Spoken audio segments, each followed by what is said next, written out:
tarde y vamos a tener el tiempo muy justo. El espacio que abrimos aquí hoy se titula Partisanos regulares, el más difícil todavía, y bueno, va a estar compuesto por la gente que veis aquí en la mesa, por Carolina Vescanza, por Pablo Echenique, por Rafa Mayoral y por mí mismo. Soy Juanma del Olmo, y sin más preámbulos voy a empezar a introducir la ponencia, que es lo que me toca a mí ahora, que es hablar del cómo hemos llegado hasta aquí. Y bueno, primero deciros que el otro día, cuando le comentaba a un amigo que venía a hablar de organización en Podemos, me dijo algo que me pareció bastante gracioso. Es que dice que hablar hoy de organización en Podemos es casi más difícil que robarle la pelota a Oliver y Benji. Así que he preparado una pequeña introducción, que quiero empezar hablando de la noche del resultado de las elecciones europeas. Aquella noche en la que cambió todo el mapa político de nuestro país, pero no porque los opinadores a sueldo no lo hubiesen anticipado, ni porque los profesionales de la política en ese momento no se lo esperasen, sino porque surgió un nuevo espacio de politización que significaba irrupción. Y quiero utilizar este término, el término de irrupción y no cualquier otro, por el sentido fuerte que tiene apegado a un acontecimiento. Un acontecimiento y por la trascendencia que tiene con la fidelidad a lo nuevo, que es algo que me contaban algo que me ayudó a mí a entender mucho la importancia de la relación entre situación, la relación que se hace entre situación y política, que explica Alain Badiou, que tiene que ver con una expresión que él llama fidelidad a lo nuevo, que dice que la política no es pensar en una situación solamente, sino que es pensar más allá de esa situación y en algo que ocurre como un acontecimiento. Y por intentar atreverme a simplificarlo, con un ejemplo, todo el mundo entiende que después, por ejemplo, de los atentados del 11S, ya nada a partir de ese momento se explica igual, ni nada se concibe igual. Por lo tanto, ese 11S es un acontecimiento. Lo que decimos también aquí es que el 25M también fue uno de esos acontecimientos. Muchas cosas pasaron aquella noche del 25M, pero tres hoy son una evidencia irrebatible. La hipótesis política había resultado correcta y existía un espacio político no hegemonizado por las viejas fuerzas del régimen. Y la lectura de la coyuntura había sido correcta. Y habéis escuchado muchísimas veces que lo que se abría era una ventana de oportunidad para el asalto de las elecciones generales. Entonces había que ponerse a prepararlas. Y era inevitable hacer esa máquina de guerra electoral porque lo que se trataba era de ganar. Habíamos pateado el tablero y ahora lo que había que hacer era, y en ese momento lo que había que hacer era situarse en la centralidad para intentar, bueno, afrontar unas elecciones generales que no pintaban en un escenario muy fácil. Y la tercera de esas tres evidencias es que la potencia política estaba situada en dos frentes. El primero era un discurso de nuevo tipo, que era una reinterpretación del populismo adaptado a la izquierda europea, que además nos permitía que no nos arrinconaran en los márgenes ideológicos. Y la segunda era un líder popular que nos permitía hablar de forma clara y directa a una mayoría social que estaba sintiendo y que estaba padeciendo el dolor que las políticas del gobierno estaban medrando en la sociedad. Creo que hay más elementos, pero que este esquema más o menos es compartido por la gente que de alguna manera tuvimos la apasionante y la complicada tarea de hacer esos cimientos organizativos de Podemos. En la noche electoral no dio tiempo ni siquiera a celebrar, y por eso, creo que Pablo no dio tiempo a celebrar porque inmediatamente que sucedieron los resultados dijo que no habíamos nacido para ser una fuerza testimonial, sino que habíamos nacido para ganar. Y como había que ganar, yo siempre me acuerdo de una frase que escuché en una serie que me llamó mucho la atención, que decía que el día es muy corto, el país es muy grande y por lo tanto no hay tiempo que perder. Entonces el cronómetro se puso en marcha hacia las elecciones generales y de ahí hasta hoy hemos estado sufriendo esa frase que también habéis escuchado muchas veces, de que hemos estado corriendo y atándonos los cordones al mismo tiempo, porque los tiempos políticos sobre todo se enfrentan a los tiempos de la vida cotidiana. Y esto es algo que hemos padecido todos en cada uno de nuestros ámbitos en estos meses atrás. El tiempo político es un tiempo roto, es un tiempo discontinuo, donde las oportunidades, la coyuntura, interpretar el contexto es clave para aprovechar el momento.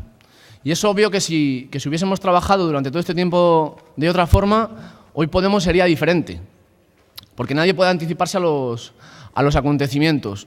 organizarse es todo el rato tomar decisiones y decidir es asumir las consecuencias. Por lo tanto, todo este tiempo ha estado basado en prepararse para los imprevistos, para lo imprevisible y para hacer una cosa que era muy impredecible, pero también muy difícil, y a veces hemos pensado que hasta imposible, ¿no? Era hacer posible lo imposible, que creo que es un buen mandato que nos dieron los resultados de la noche de las europeas, hacer posible lo imposible. Y para empezar a hablaros de la necesidad de construir organización, quiero recordar primero algunos puntos de la experiencia del 15M.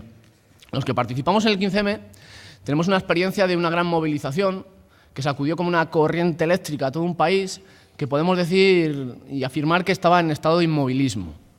En aquel mes de mayo creo que aprendimos un montón de lecciones políticas, además de forma acelerada, qué raro, ¿no?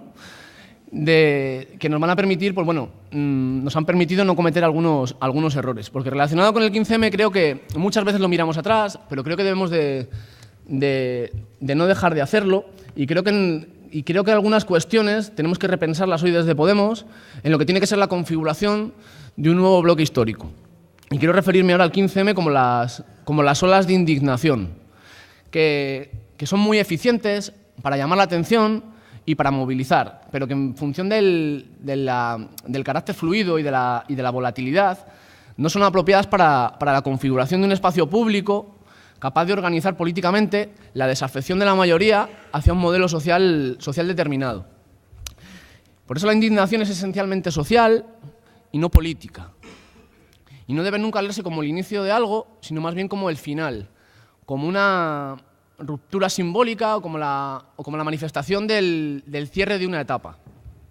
Las olas de indignación no constituyen nunca un nosotros estable capaz de representar al conjunto de la sociedad. Por eso nos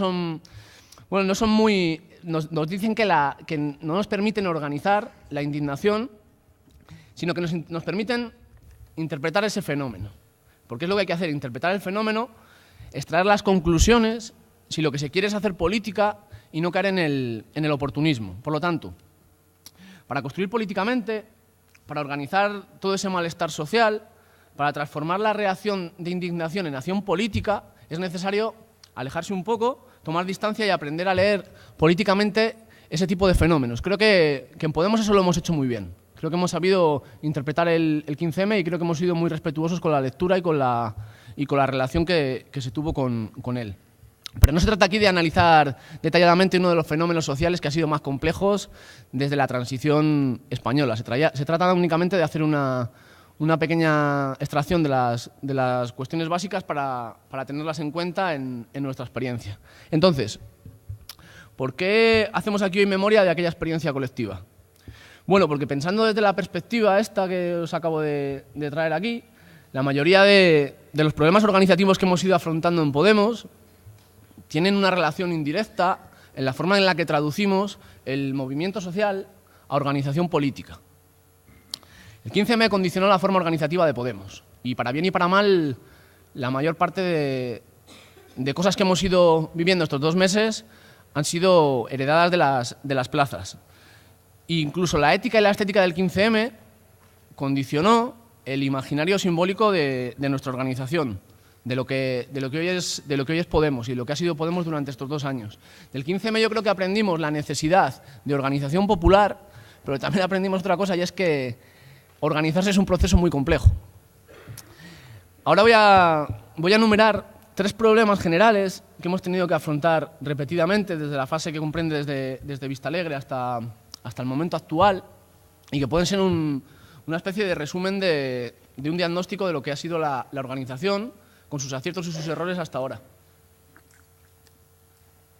El primero es que la estructura organizativa que surgió en Vistalegre era únicamente y estaba ideada para responder a la inmediatez de los procesos electorales, y hay que entenderla de esta manera. Con el paso del tiempo y con el desgaste de este modelo, ha ido provocando una desconexión entre las estructuras intermedias de la organización y los círculos. Esta desconexión, que ha sido práctica y orgánica, ha ido provocando y ha ido haciendo que caminásemos hacia la cohabitación de 2 formas y de dos lógicas, mejor dicho, de dos lógicas y de dos modelos organizativos en una misma forma política. Y eso ha traído contradicciones y conflictos de manera inevitable, sobre todo en la interpretación de las funciones de cada uno de los órganos e incluso en la interpretación de los mismos espacios de trabajo. Es obvio que esto no está resuelto, es obvio además que hay montones de ejemplos que han estado en el día a día y que sirven para ilustrar cualquiera de estas cosas, y que os voy a contar, por ejemplo, a los que habéis vivido las realidades municipales de ese círculo como espacio de oposición al Consejo Ciudadano Municipal, que fue resultado después de las elecciones primarias. Las elecciones primarias municipales, que ya hicimos hace tanto tiempo, el resultado en muchos sitios, no quiero decir que en la mayoría, pero sí en muchos, y seguramente lo hayáis vivido porque muchas veces nos lo habéis trasladado, fue que se presentaban varios proyectos a liderar el Consejo Ciudadano Municipal, y la lista que ganaba, a partir de ese momento, empezaba a construir y a fortalecer el Consejo Ciudadano Municipal y a su secretario o secretaria general, y la gente que perdía se iba al círculo a hacer un espacio de oposición. Bueno, esto es una de las cosas que también explican esa cohabitación de las dos lógicas y los dos modelos que os contaba. La segunda es que el actual modelo organizativo tenía fecha de caducidad, y solo se explica que siga vigente hoy porque estamos en el proceso de elecciones generales más largo de toda la historia de la democracia en España, ¿no? Llevamos en elecciones generales un año entero y espera.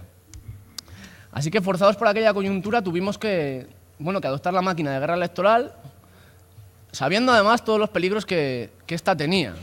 Y uno de los peligros que la máquina de guerra electoral nos hemos dado cuenta que tiene es que si se mantiene demasiado en el tiempo, nos puede llevar a algo que nosotros además veníamos criticando, ¿no? Que era la representación frente a la participación. Y con ello el desgaste de las bases militantes, que no consiguen encontrar una relación entre el trabajo que se hace y el trabajo que se hace en la institución. Por lo tanto, hay que fortalecer y mejorar los canales de comunicación interna para recuperar algo que hoy tiene que ser una tarea prioritaria en Podemos, y es recuperar el espíritu asambleario de los inicios. Además, tenemos que recuperar los espacios de legitimidad, como la Comisión de Garantías Democráticas, espacios que han funcionado, que estaban diseñados con la mejor de las intenciones, pero que se han encontrado con una lógica organizativa que les ha llevado todo el rato a tener que estar abordando problemas en los espacios de trabajo y en los órganos que se enfocaban más de una manera personal más que de una manera política. Por lo tanto, hay que volver a recuperar esa tensión en la legitimidad y la confianza en esos espacios para traducir que todos los problemas que están sucediendo en la organización son problemas políticos y hay que buscar una resolución de estos de forma política. La tercera de las cuestiones es que no es lógico mantener viejas formas organizativas cuando lo que estamos trayendo son nuevos contenidos políticos. Y es que hemos pasado de ser una formación extraparlamentaria, sin presencia en las instituciones, a una fuerza o un partido de gobierno. Y eso, como dicen en mi gremio, necesita de actualizaciones en el sistema operativo. ¿Y por qué digo el partido de gobierno? Porque muchas veces decimos que el partido de gobierno no es el que está gobernando, pero no, el partido de gobierno tiene que ser también el que tiene que estar preparado para gobernar, el que tiene que estar preparado porque en un momento corto, en un momento posterior, que puede ser el caso de Podemos, a lo mejor tiene que afrontar ser uno de los partidos de gobierno. Por eso tenemos que llamarnos a nosotros mismos y tenemos que tener la sensación de que tenemos que preparar para ser un partido de gobierno. Por eso hay que coordinar la actividad política del partido con la actividad institucional. Y esto es una tarea inmediata. Hay que formar técnica y políticamente a los cuadros intermedios y sobre todo hay que hacer que compartan los objetivos estratégicos de la organización, que participen de los debates para que también los hagamos de todos. Para cerrar estas cuestiones, quiero hacer dos preguntas que no tengo respuesta, pero quiero lanzároslas y contaros una anécdota. Y voy a empezar por la última. Un amigo me hablaba que había sacado la licencia de piloto de aviación civil. Me contaba una paradoja que suele ser muy habitual entre todos los pilotos cuando la sacan. Y es que cuando un piloto novato, en sus primeros vuelos, se acerca y entra en un banco de nubes, lo primero que hará será mirar a sus instrumentos. Y aunque los instrumentos le digan que el aparato está nivelado, el piloto se pondrá a hacer un ajuste manual, luego otro y luego otro. Y además todos basados en la intuición. Bueno, lo que dice la estadística es que la mayoría de estos pilotos que salen con el avión boca arriba del banco de nubes es abrumadora. ¿Qué sucede con esto? Pues que creo que además es verdad porque la he visto después en una serie de televisión. Creo que la anécdota ilustra muy bien la falta de confianza en los instrumentos, que además está relacionada con la forma en la que percibimos la seguridad, que es la fiabilidad, y cómo generamos la confianza, que es la lealtad. Y quedaros bien con este concepto porque es muy importante. Si aspiramos a ser una alternativa real de gobierno, necesitamos afinar nuestros instrumentos de navegación, que al final son nuestras herramientas político-organizativas. Y además necesitamos, y es imprescindible, generar confianza en ellos. Porque si no nos va a pasar como a los pilotos novatos, que vamos a estar constantemente saliendo boca arriba de los bancos de nubes. En la actividad política, social e institucional, la visibilidad nunca va a ser adecuada, jamás va a ser perfecta, y por lo tanto vamos a tener que estar recurriendo a los instrumentos constantemente. Y los instrumentos no son otra cosa que la organización, que el partido de movimiento. Y aparte de confiar en ellos, vamos a necesitar que el análisis de coyuntura que hagan sea el correcto. Porque esto es lo que va a permitir que vayamos madurando como organización y que vayamos saltando y subiendo diferentes escalones. Ahora las dos preguntas que os quería lanzar, y que creo que no tengamos una respuesta todavía certera a ninguna de ellas, pero que creo que son las preguntas sobre las que tenemos que empezar a reflexionar. La primera de ellas es que ¿cómo podemos aumentar nuestra capacidad de movilización social al mismo tiempo que la efectividad de las instituciones? La segunda es que ¿cómo podemos estructurar una organización que aspira a ser sujeto político protagonista en la configuración de un nuevo bloque histórico junto a los procesos de confluencia? Repito, creo que no tenemos una única respuesta, creo que no tenemos una sola respuesta para estas preguntas, pero que os las lanzo para el debate y para la reflexión posterior. Y ahora, antes de pasar la palabra, quiero terminar la intervención con un símil un tanto arriesgado. Es que actualmente está muy de moda las metáforas y las alegorías militares para describir el contexto político.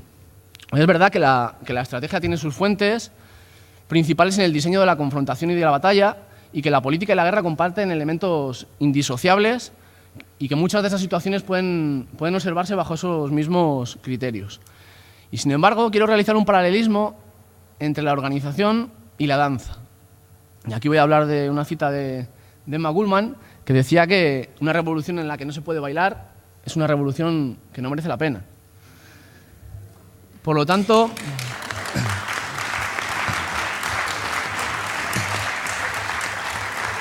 la danza y el baile estructuran un conjunto de movimientos en base a una coreografía. Y aquí, en este sentido, es donde podemos encontrar ciertas similitudes entre un coreógrafo y un secretario de organización. O también entre un...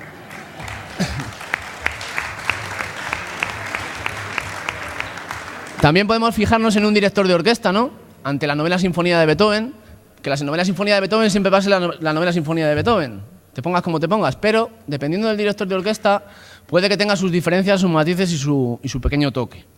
Creo que queda bastante clara la idea general, que dice que el carácter y la propia personalidad de un secretario de organización se puede observar en el funcionamiento de la propia organización, o lo que es dicho de la misma manera es que la organización es espejo de su secretario de organización. Por lo tanto, para una organización es esencial disponer de un buen secretario de organización. Y a pesar de que parece que estamos tan mal, creo que este punto lo tenemos resuelto. Ahora habrá que concederle al secretario de organización tiempo para afinar los instrumentos y para leer la partitura política. Y ya termino haciéndoos una conclusión general que creo que tenemos que estar recordándonos constantemente. Y es que nos unimos para cambiar este país, nos unimos para construir un pueblo valiente, nos unimos para construir un pueblo rebelde y una patria orgullosa. Así que vamos.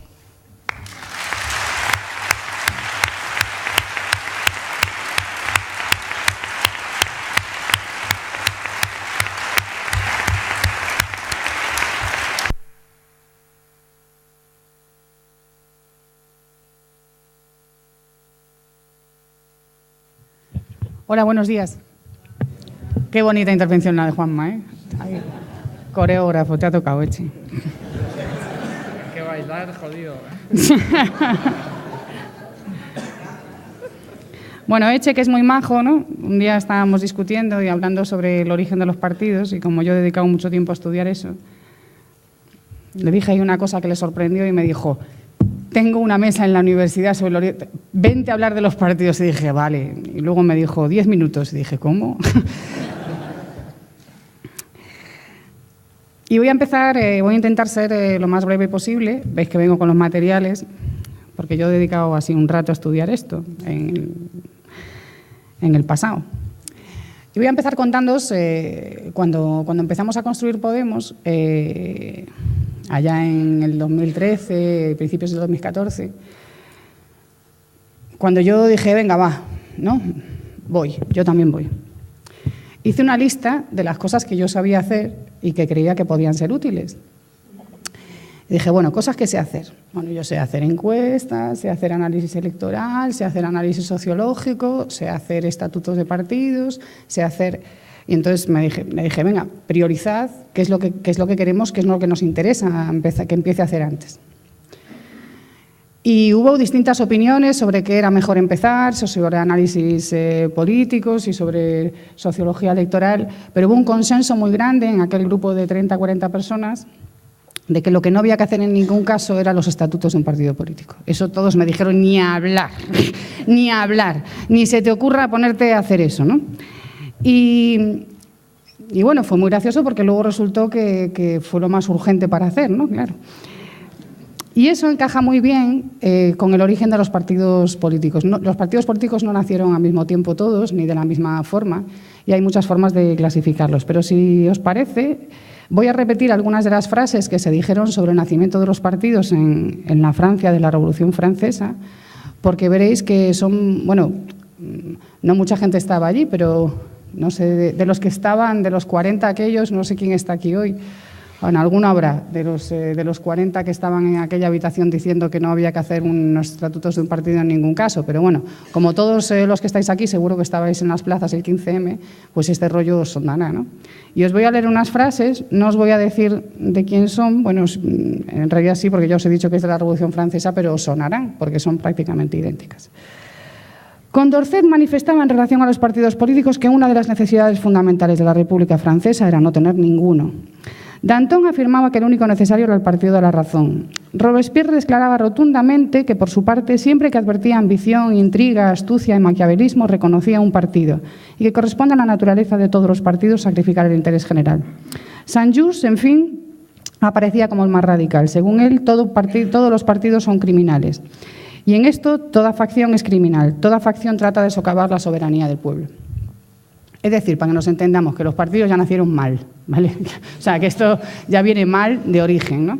Y por tanto es una herramienta que viene mal, que nace mal, y que todos los que fundaron un partido por primera vez, que en realidad los primeros que fundaron un partido fueron los ingleses en el siglo XVIII, los fundaron diciendo, para entendernos, que los partidos era lo peor que se podía hacer. Y de hecho todos los partidos cuando nacen, los partidos que nacen en Inglaterra, que son los primeros, nunca se llaman partidos, se llaman Partido de la Nación, Partido del Pueblo, Partido Popular, ¿os suena? ¿No? Que es una forma, en el mismo término, de negar su propia naturaleza de parte, ¿no? Todos los partidos cuando nacen, los partidos liberales, nacen negando su naturaleza de parte y nacen de gente que reniega de los partidos políticos. Así que, como tengo 10 minutos para contar esto, os voy a contar los titulares de los partidos en el siglo XVIII, en el siglo XIX, en el siglo XX y en el siglo XXI, ¿vale? Y voy a hacer un titular para cada siglo. En el siglo XVIII nacen los partidos políticos. Y aquí voy a hacer una distinción que creo que es la distinción más importante y que mejor nos puede venir para entender lo que nos pasa ahora. Hay muchas formas de clasificar y ordenar los partidos políticos. Partidos nacionalistas frente a partidos centralistas, partidos de izquierda o de derecha, partidos religiosos frente a partidos laicos, partidos internacionalistas, en fin, hay muchas posibilidades, ¿no? De acuerdo con la historia misma de los partidos. Pero desde mi punto de vista, la más importante, la que más condiciona el desarrollo mismo de los partidos y su naturaleza ideológica y actuación posterior, es el lugar desde el que nacen los partidos, desde dónde nacen. Y aquí las variaciones son únicamente dos y tienen que ver una con el siglo XVIII y otra con el siglo XIX. hay partidos que nacen desde las instituciones, es decir, gente que ocupa poder en las instituciones monta un partido estando en las instituciones. ¿Os suena en España, así en la España de la transición, ¿no?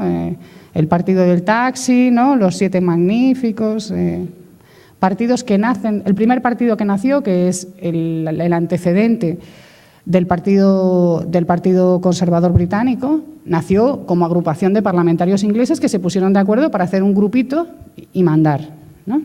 Partidos que nacen dentro de las instituciones son los partidos que nacen en el siglo XVIII, frente a los partidos que nacen fuera de las instituciones, que son los partidos obreros que nacen en el siglo XIX. Y esa diferencia es fundamental, fundamental. ¿Por qué? Porque un partido que nace dentro de las instituciones es normalmente un partido con una estructura externa débil. Y no es un partido que depende fundamentalmente de la voluntad política de aquellos que acumulan poder dentro de la institución. Un partido que nace fuera de la institución, además los partidos obreros normalmente nacieron como evolución 2.0 de los sindicatos, o sea que reproducen los viejos partidos, el SPD, el Partido Socialista, reproducen originalmente las estructuras de los sindicatos. Son partidos mucho más dependientes en su acción institucional de lo que decide políticamente la línea del partido. El titular correspondiente al siglo XX es que la democracia parlamentaria evoluciona de democracia construida sobre el mito de la Asamblea Nacional como espacio deliberativo, es decir, donde diputados, mediante un debate racional, se van a poner de acuerdo y van a llegar a la mejor de las soluciones posibles. El siglo XX supone una renuncia de eso. Dice, no, esto es democracia de partidos, disciplina de partido, se vota de acuerdo con esa disciplina, con todas las contradicciones que eso conlleva. Es decir, tenemos una democracia de partidos, pero al mismo tiempo el acta de diputado es de cada diputado o de cada diputada. Es un elemento que viene del pasado, ¿verdad? Es un elemento decimonónico que perdura en una forma de, bueno, como la arquitectura, ¿no? Antes Juanma ponía el ejemplo de la coreografía, ahora yo os invito a pensar lo que son los partidos políticos hoy como si fuera la Catedral de Santiago, ¿no? Que es una mezcla de románico, barroco, un trozo neoclásico, otro trozo que se quemó y con lo que salió de lo que quemaron hicieron allí otro trozo de otra puerta. Esos son los partidos políticos hoy, una amalgama de cosas que vienen de muchos sitios y que no tienen necesariamente mucha coherencia entre sí, ¿no? El hecho de que las actas de los diputados sean de los diputados y no del partido en una democracia de partidos es un elemento que viene de otro. A lo que vamos. Siglo XVIII nacen los partidos en los parlamentos, siglo XIX nacen los partidos fuera de los parlamentos, los partidos obreros que hacen el asalto dentro de los parlamentos, y en el siglo XX lo que se normaliza es la democracia de partidos. En el siglo XXI, ahora mismo, yo creo que tenemos dos amenazas o dos puntos sobre los que pensar, y yo creo que eso tiene que ver mucho con lo que nos pasa ahora. Nosotros básicamente estamos sometidos a dos líneas de tensión. La primera, lo que en el siglo XX se llamó la ley de hierro de las oligarquías, es decir, esa ley de hierro descrita por Mitchell, por un politólogo, un pensador italiano, que nos decía que en toda organización política, por muy democrática que aspire a ser, tiende a establecerse dinámicas que hacen que los dirigentes se conviertan en dirigentes no controlados por las bases todo el tiempo. Y esto es una tendencia que tenemos que detectar y que tratar de corregir. Y segundo aspecto de la ley, toda organización política, en cuanto que se consolida, crea un aparato, es decir, los trabajadores del partido, la gente que trabaja, que vive del partido económicamente, que empieza a acumular poder y tiende a interferir en el proceso democrático de toma de decisiones. Es decir, las decisiones empiezan a desplazarse desde los órganos democráticos, desde los círculos, desde las asambleas de círculos, hacia los trabajadores del partido, hacia la gente que está liberada por el partido y que toma decisiones. Veo muchas cabezas que van haciendo así. Bueno, pues eso se llama la ley de hierro de las oligarquías y es un mal chunguísimo, ¿vale? Son cosas chunguísimas que le pasan a los partidos, pero que se sabe desde hace mucho tiempo, o sea, que nos corresponde estar prevenidos frente a eso y saber cómo empezar a revertirlo. La segunda amenaza es que, como a la fuerza en la democracia del siglo XXI, el asalto a los cielos pasa inevitablemente por la entrada en las instituciones. La segunda amenaza es que creemos cuerpos de representantes en las instituciones que, como no tienen un partido fuerte fuera, pues van haciendo según les parece. Es decir, diputados, diputados autonómicos, concejales, que como no hay una dirección política fuera fuerte, porque Podemos está en construcción, pues incluso aunque vayan con muy buena intención, pues van haciendo y van decidiendo y van marcando línea política. De tal manera que vamos empoderando a los aparatos institucionales, es decir, a los representantes dentro de las instituciones, permitiendo que se formen grupos y subgrupos dentro de los representantes dentro de las instituciones que no responden al debate político de la organización, que no responden a las líneas políticas que marcan las áreas de trabajo, que marcan los círculos, que marca la organización. Por eso es muy importante, ¿verdad?, que al tiempo que se ocupa el espacio institucional, se refuerce la estructura orgánica de Podemos. Pero no la estructura orgánica en tanto que aparato, la estructura orgánica en tanto que espacio de debate democrático. Porque si no, incluso con la mejor de las intenciones, aquellos que están en los espacios institucionales están todo el día obligados a tomar decisiones y a decidir cosas les guste o no les guste. No se pueden quedar esperando a que la organización les diga por aquí. No, ellos van a tirar por algún sitio. Y eso genera línea política. Y entonces lo que estamos haciendo es alterar el orden democrático del proceso de toma de decisiones en una organización que aspira a ser netamente democrática. Estos son, a mi juicio, los desafíos más importantes que tiene Podemos ahora mismo. Y ambos son viejísimos. Es decir, no son desafíos que tengan que ver con Twitter ni con Facebook, sino que son desafíos que son intrínsecos a la historia misma de las organizaciones. ¿Cómo resolvamos esos desafíos? ¿Cómo seamos capaces de crear una organización fuerte que sea capaz de marcar la línea política de la acción de la gente en las instituciones? ¿Y cómo seamos capaces de revertir la tendencia de los aparatos del partido, es decir, de los trabajadores y las trabajadoras del partido? Me incluyo, quiero decir, en tanto que asalariada como cargo institucional o los asalariados de la propia organización, a acabar acumulando más poder del que les corresponde y suplantando a los espacios de toma de decisión política. ¿Cómo afrontemos esas dos cuestiones? Va a ser decisivo para Podemos, no solamente ahora, ya acabo ahora mismo. No, pues ya que había acabado, quiero decir, pues fíjate, me he apurado mucho.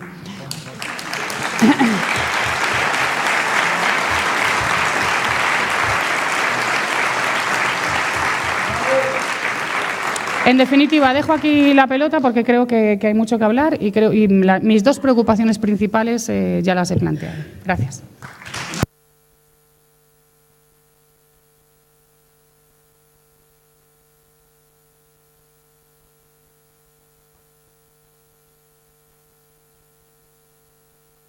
Bueno, quédate con el papel, Juanma, porque a mí sí me hace falta, seguro, que me enrollo como las persianas. Bueno, en primer lugar, en un día tan señalado como hoy, a mí sí me gustaría, puesto que se está emitiendo por streaming y no sé si en algún momento alguien de los que está aguantando el tirón en Galicia y en Euskadi, desplegados por todos los colegios electorales, a todos los militantes de los círculos que están haciendo posible que en el día de hoy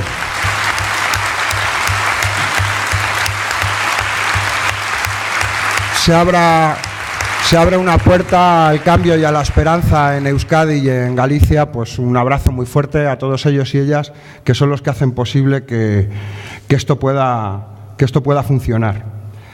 En segundo lugar, comentar, a mí cuando Pablo Echenique me planteó la posibilidad de participar de este debate, la verdad es que nuevamente volvió a demostrar una capacidad de análisis de la contradicción que solamente puede tener un físico teórico, porque él, cuando se plantea que nosotros, hay una tesis que pondrá un vídeo ahora y que está ahí, ¿no?, que es que pasamos de lo que había sido un ejército de partisanos, pasamos de ser partisanos en cada punto del Estado, con una fórmula de organización muy líquida, muy flexible, con mucha capacidad de expansión por el conjunto del territorio, porque seguía una lógica de desborde, donde además las propias maquinarias electorales del conjunto de las fuerzas políticas no sabían de dónde estaba saliendo tanta gente que estaba empujando este proceso político. Se planteaba que ya entrando en las instituciones, que nos encontramos en este momento con compañeros y compañeras en los principales ayuntamientos del Estado, en muchos casos además gobernando los principales ayuntamientos del Estado, que tenemos grupos institucionales en todas las comunidades autónomas, grupos institucionales en el Estado, pues que en ese momento debíamos pasar a ser un ejército regular. Y ahí nos planteaba Pablo la posibilidad de ver ese tránsito como ser, o lo conceptualizaba con aquello de los partisanos regulares. Y a mí me parece una idea muy poderosa. Lo primero, porque desde el punto de vista de las confrontaciones, la lucha de los partisanos no deja de ser algo histórico que además ha sido muy, muy propio de nuestra cultura, muy propio desde la época de los numantinos, pasando por las partidas del empecinado. Ha sido una lógica que ha atravesado, bueno, pues en parte también la cultura de nuestra tierra, ¿no? Y en el fondo lo que está planteando es la capacidad, la lucha asimétrica, lo que plantea es la capacidad que en determinados momentos tienen los y las débiles para hacer de su debilidad una fortaleza que les permite alterar esa correlación de fuerzas que viene dada al principio. De esos que se suponía que eran excepcionalmente fuertes, esa gran fortaleza que supuestamente tienen se termina convirtiendo en una debilidad. Al final, esa parábola, que lógicamente pues tenía que tener una plasmación bíblica, como no puede ser de otra manera, en una cultura judeocristiana como la nuestra, la tenemos reflejada claramente en la confrontación entre David y Goliat, y cómo David es capaz de aprovechar esa debilidad que tiene frente a ese Goliat enorme que no es capaz de moverse, que no es capaz y que además actúa con la soberbia de los fuertes. Esa lógica política es la que nos permitió salir y emerger como fuerza política. Que nos permitió salir y emerger como fuerza política porque al fin y al cabo Podemos no dejaba de ser un catalizador de un conflicto social que se había sostenido desde el propio estallido de la crisis y que había hecho crisis en el momento en el que el 15M impugna el sistema político. Impugna el sistema político y empieza a plantear que las cosas tienen que ser diferentes. Sobre ese magma complejo, diverso, plural, de las mareas, de los grandes conflictos laborales y las grandes huelgas generales, de las marchas de la dignidad, de las plataformas de stop desahucios, de todo ese magma social, lo que se plantea, la propuesta que hace Podemos, y es un punto de conexión con el 15M, es que ya no les vamos a plantear que cambien a las fuerzas políticas que habían conformado el sistema de partidos, sino que ya es posible tener una fuerza política autónoma con respecto a las élites, de carácter popular, de carácter plebeyo, que entra en las instituciones sin pedir permiso. Y es cierto que en 2 años hemos ido construyendo estructuras, hemos entrado en las instituciones, pero nos falta, yo creo, que seamos capaces de no perder la visión de eso que veníamos, de esa lucha social asimétrica, esa lucha política asimétrica, y que asumamos al mismo tiempo que en estos momentos no se trata de resolver la contradicción que se nos puede plantear entre un partido que actúa en las instituciones y un partido que actúa en la calle, sino que tenemos que ser capaces, a través de una nueva cultura organizativa y una nueva cultura política, de trascender esa contradicción. De trascender esa contradicción porque al fin y al cabo de lo que estamos hablando es de construir un nuevo proyecto de país. Y cuando planteábamos construir un proyecto político que sea capaz de afrontar las necesidades de la gente, lo hacíamos desde una lógica que habíamos aprendido de las luchas sociales de nuestro pueblo, que no se nos había ocurrido a nosotros y a nosotras. Y yo creo que eso es uno de los elementos esenciales que nosotros y nosotras no podemos perder a la hora de enfrentar ese momento en el que nos encontramos. Y ahí yo voy a intentar hablar de una cosa que se llama proceso político. Y el proceso político tiene un reflejo en las instituciones, pero el proceso político impregna toda la vida social del país. Y si nosotros y nosotras tuvimos sentido, es porque partíamos de una lógica de empoderamiento y protagonismo popular. Y si nosotros y nosotras tenemos que asumir que no somos un partido normal, de hecho yo creo que no somos ni un partido, aunque tengamos la forma de partido, sino que somos un movimiento popular, democrático, plural y diverso, tenemos que estar a la altura, precisamente, de esa lógica política, entendiendo que en los procesos institucionales, al mismo tiempo, tenemos que tener la capacidad de que tengan las propuestas políticas que nosotros hacemos, tengan pueblo capaz de defenderlas y hacerlas propias, porque no son nuestras.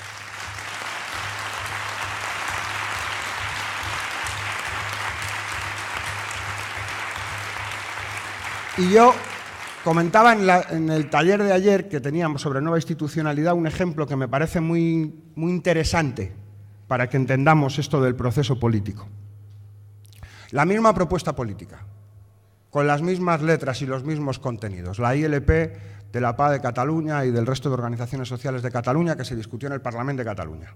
Ninguna fuerza política, después del trabajo que se había hecho socialmente y de la hegemonía social construida, tuvo la valentía de poder votar en contra de esa propuesta. Hasta el Partido Popular y Ciudadanos dejaron que pasase. Luego el Partido Popular la impugnaron al Tribunal Constitucional, pero allí en Cataluña no tuvo las narices de enfrentarse a esa propuesta.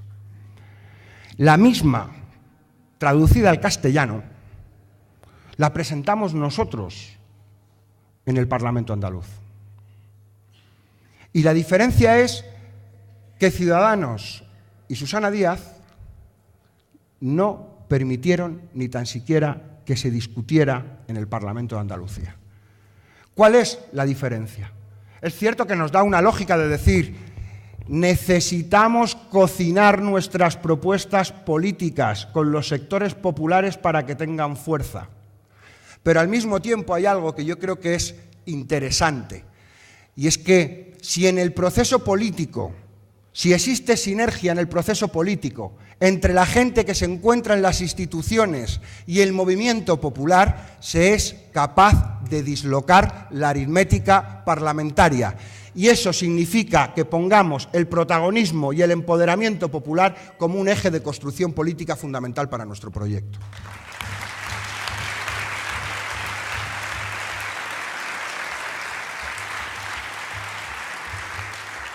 Dos cosas quiero decir muy rápidas. Una, ¿a quién tenemos que tender la mano? ¿A quién tenemos que tender la mano? ¿Quiénes son los que faltan? ¿No? ¿Quiénes son los que nos faltan? Y nos falta la mayoría social, pero como una buena parte de la mayoría social, aunque ya hay muchos millones que se han puesto de pie y han dicho que quieren un proceso de cambio. Y mirad, yo creo que muchas veces en los partidos políticos, muchas veces a la vieja izquierda le ha pasado, que quería hacer el cambio con el pueblo que le gustaría tener y no con el pueblo que realmente tiene. Y creo que nosotros aprendimos algo al principio, que era aprender a querer a nuestro pueblo como es, y nosotros tenemos que ser capaces de no olvidarnos de eso. Yo quería poner una anécdota de una vez que tuvimos un desahucio en un barrio popular de Madrid, del sur, en Villaverde, y me acuerdo que a primera hora de la mañana vino la profesora de uno de los niños que estaban en el cole y tal, y nos dijo que estaban dispuestos a lo que hiciera falta y que echaban una mano en lo que fuera y que la directora se había ofrecido a echar una mano. Y nosotros en ese momento, era una situación complicada y la correlación de fuerzas era bastante adversa, le dijimos, pues por supuesto, que venga la directora. Cuando abrimos la puerta y venía la directora, que era una monja, acompañada de otras dos monjas, dispuesta a hacer lo que hiciera falta. Y cuando fuimos a negociar con la comisión judicial y cuando estuvimos ahí y cuando incluso les dijeron, se acercaron a algunos agentes a decirles, señoras, que vamos a entrar, deben ustedes retirarse, dijeron, los menores de 18 años que están aquí de nuestro colegio se van a ir, pero nosotras nos vamos a quedar. Bueno, pues para mí, con esa gente que es capaz de dislocar muchas veces su posición ideológica o que es capaz de recuperar la esencia realmente de esa fraternidad popular que hace que queramos construir una sociedad de dimensión humana, con toda esa gente es a la que debemos tender la mano para construir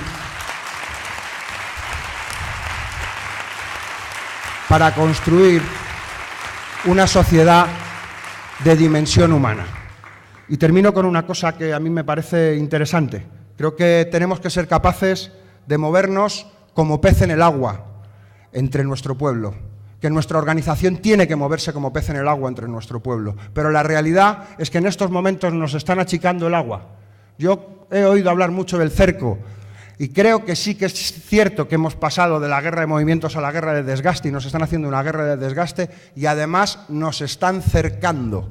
Nos están cercando. No somos nosotros los que estamos cercando al adversario, sino que nos está cercando el Partido Popular enquistándose en las instituciones, Ciudadanos defendiendo al IBEX 35 con uñas y dientes, intentando sumar al PP y al PSOE para hacer un gobierno de restauración. Nos están cercando aquellos que nos intentan poner a la misma altura que el partido de Rivera, que es el principal apoyo de Mariano Rajoy, pero nos están cercando también aquellos que desde las periferias han visto cómo eran derrotados por los proyectos de cambio en Euskadi y en Cataluña y pusieron a una presidenta del Congreso del Partido Popular. Y nosotros, ante esa circunstancia, tenemos que ser capaces de entender cómo se sale del cerco político. Y del cerco político no se sale cayéndole bien a ninguno de esos actores, sino siendo capaces de introducir en la agenda política de nuestro país las principales aspiraciones, los principales problemas que nos trajeron aquí, que son los problemas que condicionan la vida social, la vida de la mayoría social de nuestra gente, y que sean la prioridad política en las instituciones y en el debate, tendiendo la mano al conjunto de gente que está sufriendo en estos momentos una política que les deja fuera. Yo creo que tenemos que ser capaces de decir claramente, cuando nos digan qué es Podemos, tenemos que ser capaces de decir, Podemos no es la gente que nos toca hacer de portavoces en los medios de comunicación y en las instituciones. Tenemos que ser capaces de vertebrar capilarmente Podemos para que nuestros vecinos y nuestras vecinas sepan, cuando le pregunten quién es Podemos, Podemos es Juan, Podemos es María, mis vecinos, mis amigos, la gente con la que yo voy a llevar a los niños al colegio, que están comprometidos en construir barrios y pueblos dignos a la medida de las personas. Tenemos que ser capaces, como decía un tipo hace tiempo, decía que debemos luchar todos los días porque ese amor a la humanidad viviente se transforme en hechos concretos que sirvan de ejemplo para la movilización. Y estoy convencido que nuestra gente en cada rincón de este país tiene capacidad para darle la vuelta. Adelante, que vamos.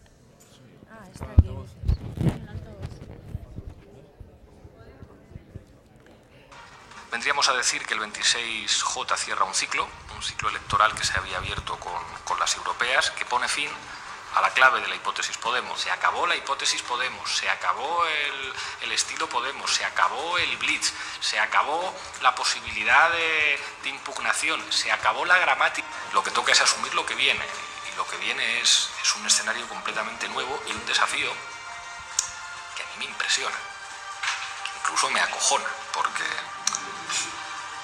pasar de ser partisanos a ser un ejército regular no es un desafío fácil y nadie garantiza que nos vaya a ir bien. Vendríamos a decir que el 26J cierra un ciclo.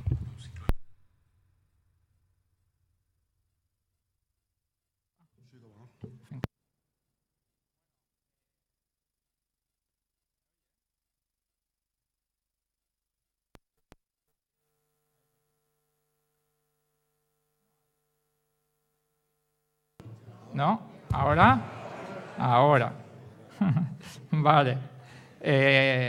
Lo primero, muchas gracias a todos y a todas por venir. En segundo lugar, muchas gracias al equipo de la Universidad de Verano de Podemos por hacer esto posible. La verdad que es un espacio fantástico para debatir y para pensarnos juntos. Y en tercer lugar, decir que es evidente que tenemos que hablar de organización. Cuando estamos aquí 4 personas, incluyendo a Pablo en el vídeo 5, hablando de ejércitos partisanos, ejércitos regulares o salir del banco de nubes del derecho al revés, y sin embargo tenemos en el público a Julio Rodríguez, que seguramente tendría que estar en esta mesa.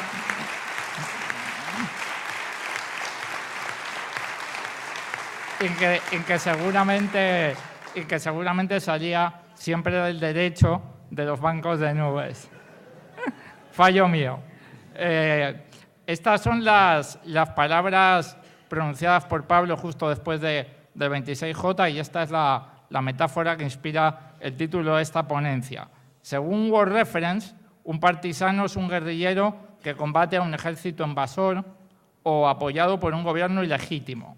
Según la RAE, sin embargo, un partisano es un guerrillero, así a secas. Al ver esto me fijé a ver si es que Luis María Ansón ocupaba el sillón de la P de partisano, pero no, ocupa la ñ, así que, en fin, misterios de la RAE.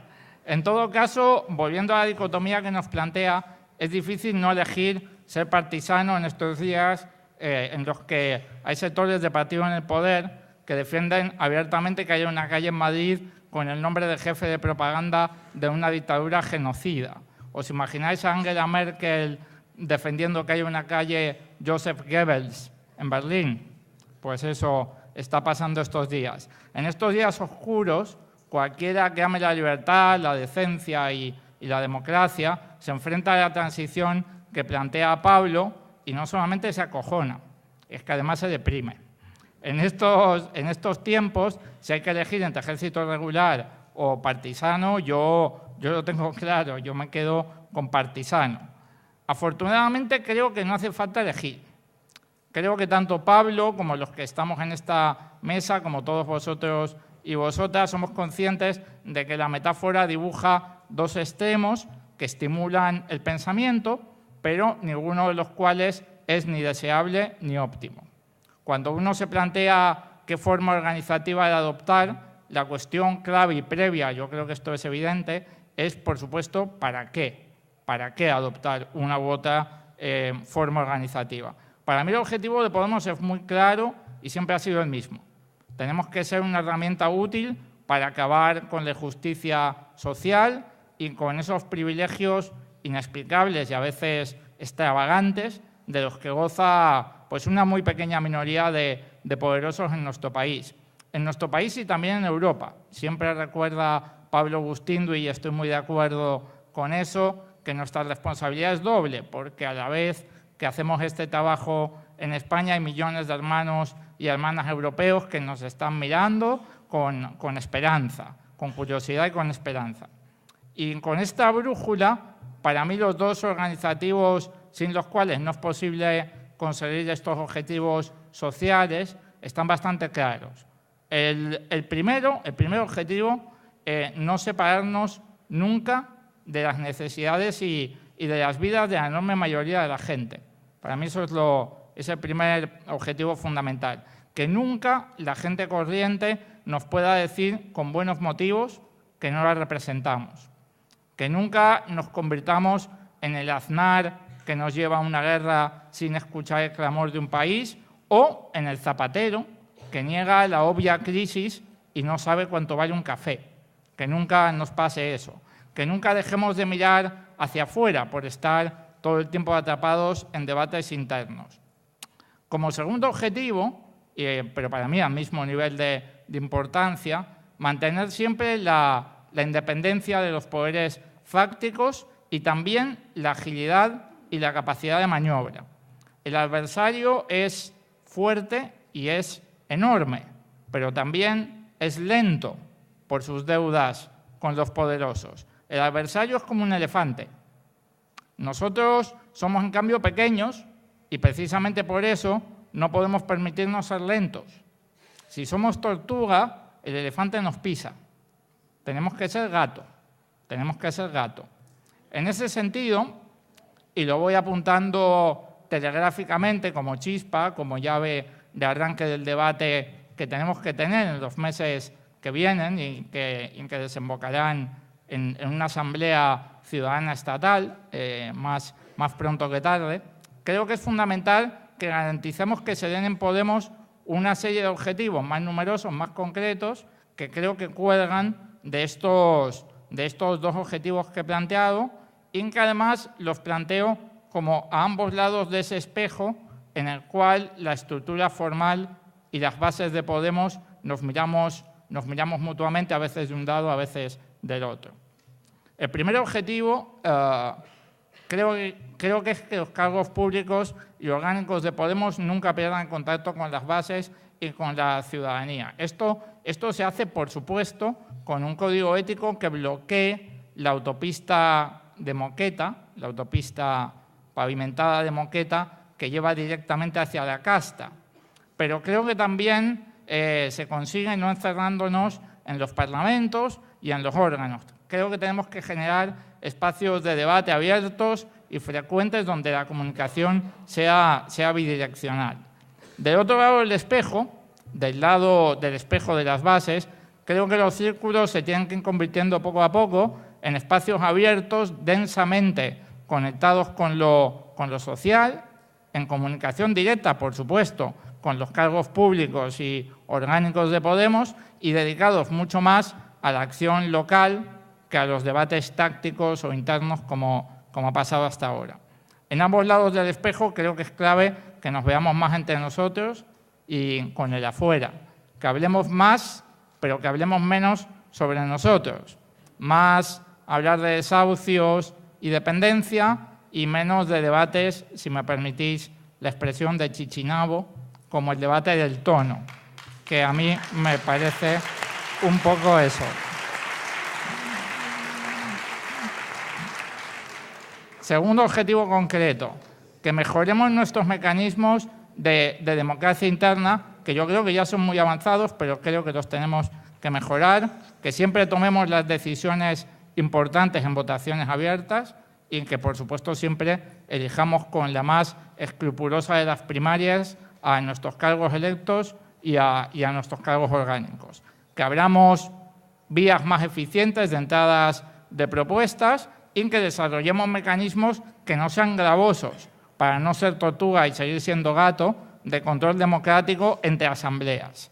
Del otro lado del espejo, creo que es fundamental que no nos atasquemos en cuestionamientos permanentes. A veces, no ya sin dar 100 días, sino incluso 100 horas de gracia a las direcciones democráticamente electas y a los espacios de decisión. Que no convirtamos esas divisiones coyunturales y fraternales que hay en los procesos electorales internos en divisiones permanentes, que operan cada día entre asambleas, entre procesos electorales como un lastre agotador. Ya se ha dicho aquí por parte de Juanma, que no reabramos cada día todos y cada uno de los debates en los que fuimos minoría y no nos quedamos contentos con el resultado.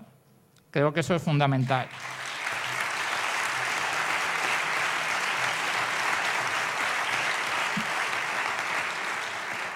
Sigo con objetivos concretos y me quedan dos que tenemos que dar paso a los compañeros que vienen después.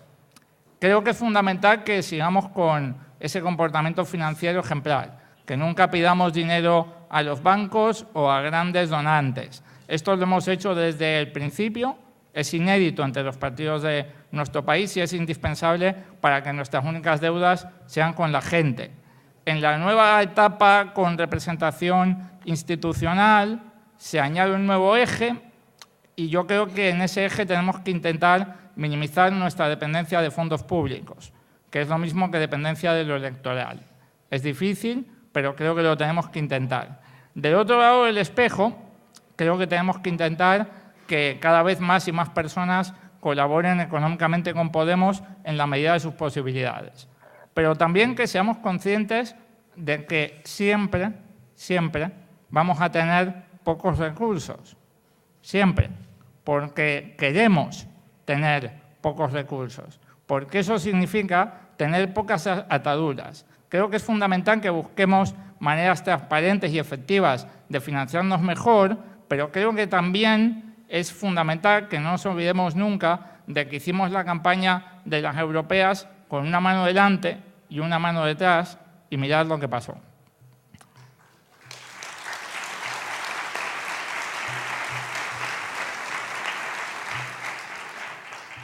Como último objetivo concreto, creo que es fundamental que intensifiquemos los procesos de formación, pero no solamente los procesos de formación teóricos, como esta estupenda universidad de verano, sino también y sobre todo los prácticos. Que nos dediquemos, a medida que caminamos, a preparar la renovación, la nueva jornada de compañeros y compañeras que continúen la pelea cuando los que estamos ahora dándola en primera fila recuperemos nuestras vidas, que alguna vez tendrá que pasar.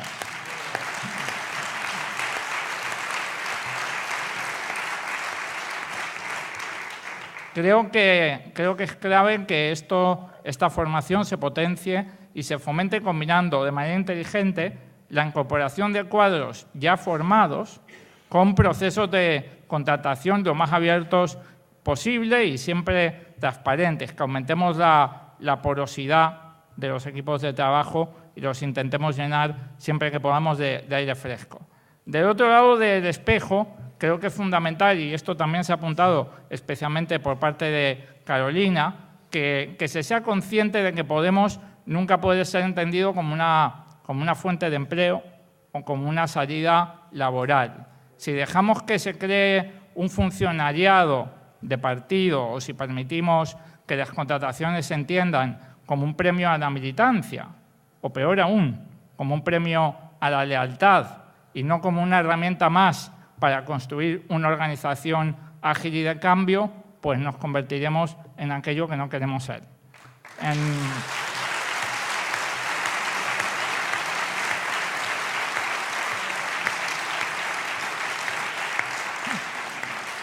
En ambos lados del espejo, que interioricemos que las personas concretas que estamos dando la batalla hoy estamos de paso.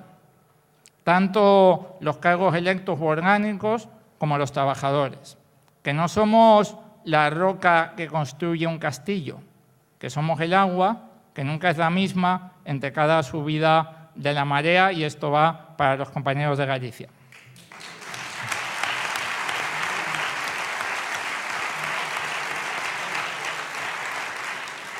Estos son algunos apuntes que traigo a debate y que creo que dibujan una organización que no es ni una guerrilla partisana ni un ejército regular. Creo que las palabras de Pablo son correctas en el sentido de que hasta ahora, si nos situamos en ese eje dibujado por los dos extremos dicotómicos, hemos estado demasiado cerca de uno de ellos. Hemos estado demasiado cerca del extremo partisano. Y creo que esto ha tensionado a la organización hasta un punto que ha puesto en peligro su continuidad. Por eso creo que las palabras de Pablo son correctas en el sentido de que tenemos que movernos en el sentido de alejarnos un poco de ese extremo y acercarnos un poco al otro extremo, pero solo un poco. Solo un poco. Lo que he querido dibujar es una organización con el alto nivel de flexibilidad, agilidad y sorpresa de los partisanos, pero que tenga a la vez los mecanismos que le permitan perpetuarse en el tiempo sin solidificarse. Si me permitís, y volviendo al título de la ponencia, una organización de partisanos regulares. Muchas gracias.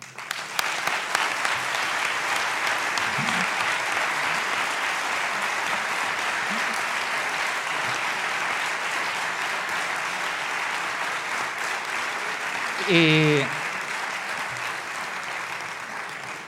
mientras vamos saliendo los ponentes, y si no hay ningún problema técnico, os dejamos con una canción que habla de partisanos y que seguramente conoceréis. Muchas gracias de nuevo.